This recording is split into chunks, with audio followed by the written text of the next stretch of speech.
ইসলামী দাওয়াতি আম্বয়ানের মধ্য দিয়ে পর্দা উঠল এবারের ৫৮তম বিশ্ব ইজতেমার। বিশ্বের দ্বিতীয় বৃহত্তম মুসলিম জমায়েতের প্রতি বছরের মতো এবারও অংশ নিয়েছেন দেশ বিদেশের ধর্মপ্রাণ মানুষ।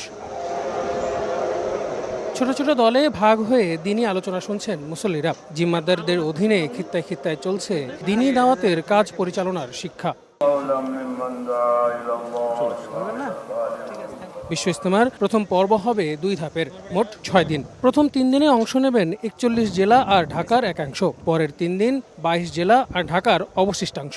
এখানে ইসলাম সম্পর্কে জানার জন্য আসছি। আমাদের বিশ্ব ইজতেমা সফল হোক, আল্লাহর কাছে আমরা এই কামনা করি। চাওয়া পাওয়ার একমাত্র এই হলো আল্লাহ পাকের নৈকট্য পাওয়া। এখানে আসা মানে আমাদের ঈমান এবং আমালকে নবায়ন করা।